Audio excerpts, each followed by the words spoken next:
궤도님이 우주뿐만 아니라 생활 밀착형 과학을 풀어내는데 좀 일가견이 그래요? 있어요. 그래서 네. 연애 고민을 특히 과학적으로 요거 조금 기가 막히게 좀 상담을 해주신다 그래요. 기가 막히죠 연애는. 우리 조셉의 꼴값을 굳이 우리 궤도가 좀 과학적으로 조금 분석을 한번 해봤다고. 근데 감동 많이 받았어. 아 그래요? 예.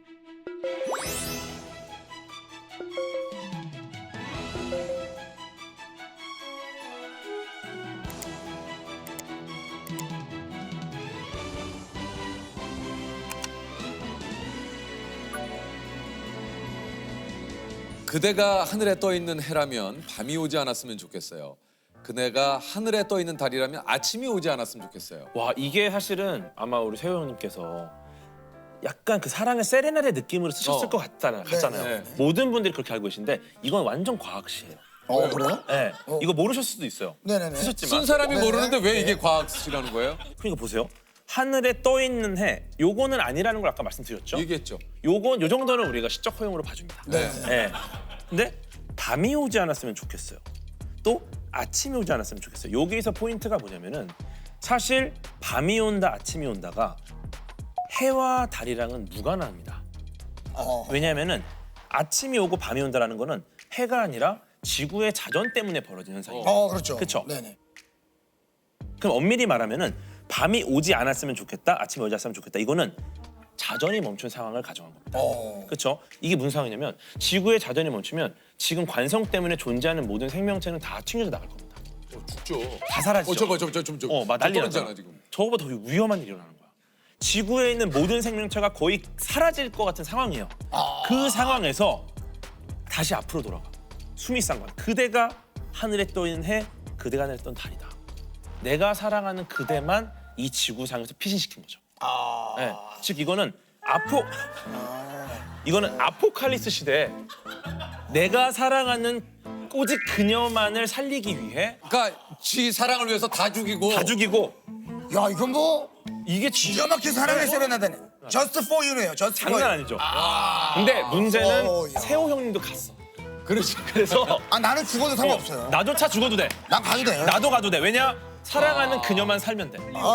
죽어도 상관없어요. 자신의 생명을 바쳐 플러스 전 인류의 생명을 바쳐도 그녀를 살리고. 야 이분. 아니 잘하시는 분이네. 세호죠. 네. 그러니까요. 그러니까 인류를 죽이고 너 하나 살렸다는 얘기네요. 그렇죠. 대박이네. 야 이거 하나만 더 할까요? 예, 좋아요. 자, 미안하지만 네가 혼자 해결하지 못한 일들이 있었으면 좋겠어. 그러면 내 생각 조금은 하지 않을까? 야, 이게 나오나요? 이게 좀 빈축을 가장 많이 샀어요. 와, 이거는 이거 비좀 많이 났어. 빈축 많이 샀어요. 이거를 왜 빈축 샀죠? 그냥 꼴보기 싫으니까. 이거를 이해 못하는 분들이 야 이거. 그래요? 그러니까 저를 부르셨어요. 야 이거 한번 풀어볼까요? 이게 단순히 생각하면 일상 용어들만 있기 때문에 몰라요. 전혀 모르겠어요. 이게 사실 굉장히 수학적인 시입니다. 네, 해결하지 못한 일들이 있었으면 좋겠어요. 네. 사실은 일반적으로 그렇지 않잖아요. 해결하지 못한 걸 좋아합니까? 해결한 걸 좋아합니까? 뭐 내 입장에서 해결한 게 좋죠. 그렇죠. 그렇지 않은 집단이 있어요. 수학자. 네, 예전에 페르마의 마지막 정리라는 난제가 있어요. 들어봤어요. 네. 이게 증명된 거 아시죠? 네, 이게 거의 400년 만에 증명이 되는데 그 앤드류 와일즈라는 수학자가 증명을 합니다. 기가 막힌 방식으로 증명을 해요. 증명해서 해결을 했어요. 수학자들 좋아했을까요? 좋아하지 않았어요? 좋아하지 않았어요. 왜요? 내가 이 문제를 그렇게 즐거워하면서 풀고 있었는데 네가 해결해 버리니까 그럼 나는 이제 뭘 하냐? 나의 가장 애정하던 무언가를 뺏어가 버린 거야. 그래서 이제 수학자들 하버드 대학교에서 수학자들이 모여가지고 앞으로 절대 해결할 수 없는 수학계 난제를 한번 정해보자. 여기에 앤드류 와일즈 참여를 해요. 네. 그래서 7가지 난제를 찾아냅니다. 거기에 뭐 리만 가설, 뭐 푸엔카라 추측 막 이런 것들이 있어요. 일부러 또 그거를 모여셔가지고 네. 해결할 수 없는 걸 만들었어요. 이게 이제 밀레니엄 7대 난제라고 부르는 수학계 최대 난제예요. 근데 보세요. 그러면 내 생각 조금 하지 않을까? 이 시는 사람이 관점에 쓴 시가 아니에요. 내 생각을 하지 않을까? 난제의 관점입니다. 네, 보세요. 난제의 관점입니다. 네, 보세요. 이 시 쓰신 분은 무슨 소리가? 그렇죠. 아니 궤도 씨 맞지 않습니까? 시를 쓰신 분 근데 왜냐면 진짜 명작은요. 내가 그걸 어떻게 만들었는지도 몰라. 이런 느낌인 거죠. 그러니까 이거 그냥 SNS에 관심 받으려고. 아니. 아니 좋아해. 기도 씨, 아니 괴롭다.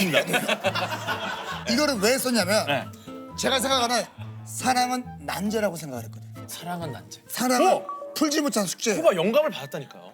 근데 보세요. 이걸 난제 입장에서 보면 내가 난제야. 내가 리만 가설이야. 미안하지만 수학자들 너네가 혼자 해결하지 못할 수 있으면 좋겠다. 왜냐?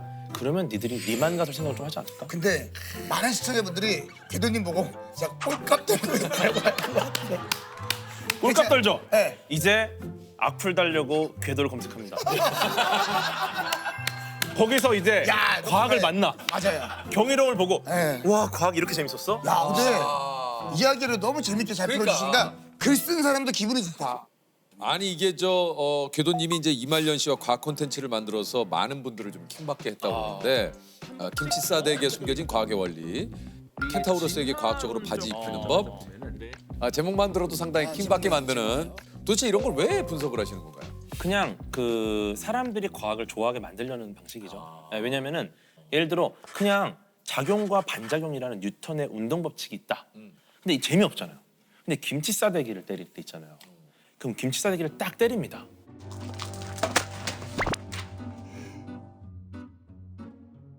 그럼 이때 사람들은 모두가 김치 싸대기를 맞은 사람을 애처롭게 봐요.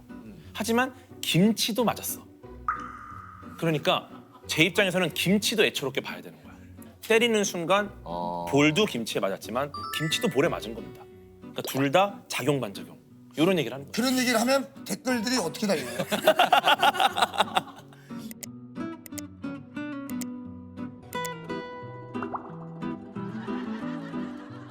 하다 이제 귀신까지 과학적으로 좀 분석을 하셨다. 이게 지금 귀신이 과학적인 존재냐라는 거는 우리가 정의할 수 없습니다. 왜냐면은 그렇죠. 과학적인 존재가 아니거든요.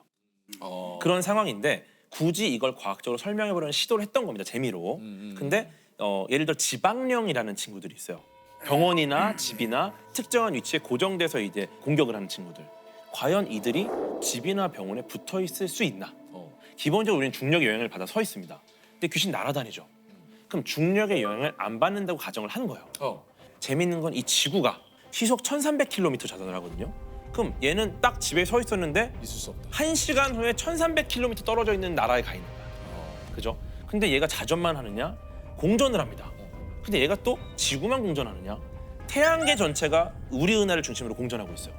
그러니까 지방령 입장에서는 내가 오늘 이 병원에서 말뚝을 받겠다라고 생각하는 순간 혼자 우주에 떠 있어요.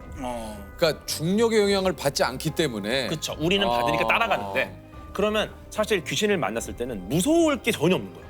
왜냐면은 얘가 여기 서 있어. 이 본인이 중력의 영향을 안 받을 텐데 어떻게 지평자 표계로 본인의 몸을 고정하셨습니까? 자신의 몸을 지구의 병원에 혹은 학교나 집에 고정하는데 굉장히 많은 힘을 쓸 것이다. 그래서 우리를 공격할 힘이 없어. 근데 반대로 얘네가 아닌데? 나 중력의 영향 받는데? 나 지구에 있는 현실세계 물리법칙 적용 받는데? 이러면 더 재밌죠. 그럼 내가 때리면 맞는다는 거야. 그러면은 이제 피지컬 싸움이에요. 이길만 해. 그럼 붙는 거고 아니다? 그럼 빠져야죠. 이야, 이 과학적으로 귀신의 어떤 존재에 대한. 그러면은 흔히들 우리가 가위 눌리잖아요. 네. 가위에 눌리는 게 누군가는 뭐 귀신이 누르는 거다 뭐 이런 얘기도 있고 실질적으로는 내가 몸이 피곤하기 때문에 그 잠든 상황에서 그 피곤함이 쭉 누르는 거다. 이것도 완전 과학이죠. 사실은 뭐 이게 뭐 정확히 논문으로 나온 내용은 아니지만 기본적으로 가위 눌림의 반대가 뭐라고 생각하세요? 가위 안 눌림. 가위 안 눌림. 그렇지 않아요. 그러니까 재밌는 게 가위 눌림의 반대를 지금 궤도도 좀 당황하지 않았어요? 가위 안 들려. 아니 이게 왜냐면 너무 과학적인 사람과 너무 비과학적인 우리가 만나서. 재밌는 건 가위 눌림의 반대를 목류병으로 보고 있어요. 왜냐하면 목류병이 뇌에서 몸으로 보내는 신호가 있고 우리 몸이 그 신호를 받아 움직입니다. 근데 뇌가 지금 잠들어 있어요. 근데 목류병은 몸이 깬 거야. 그럼 어떻게 됩니까? 목류병 환자가 가장 많이 하는 행동이 뭐냐면 걷기예요. 그래요. 네, 왜냐면은 평소에 우리가 가장 많이 하는 행동이 그거기 때문에. 무서워. 그러니까 위에서 신호가 안 오니까 신호가 없어? 그럼 평소 하던 거 하자. 그래서 가장 많은 환자들이 냉장고 문을 열고 화장실로 가고. 네, 그게 이제 목류병인데 그럼 반대 개념은 뭐냐? 가위 눌림은 이제 몸이 깨지 않은 상태에서 뇌만 깹니다. 그럼 뇌가 신호를 줘요. 야 일어나. 맞아. 근데 몸이 안 깊은 잠. 움직여. 왜냐하면은 몸이 그날 너무 피곤했기 때문에 못 깨는 거야. 그래서 뇌가 신호를 주는데 몸이 안 일어나는데 이거는 뇌 입장에서 굉장히 이상한 현상입니다. 그러면 뇌는 어떻게 되냐? 이 현상을 해석하려고요. 아마 무언가 외력이 나를 잡고 있는 거 아닐까? 거기서 이제 귀신이라든지 괴물들이 나를 잡고 있는 착각을 하거든요. 이거는 뭔가 야 재밌다. 그죠. 그래서 누가 건드리는 순간 가위는 풀려요. 왜냐? 맞아요. 몸이 깼거든요.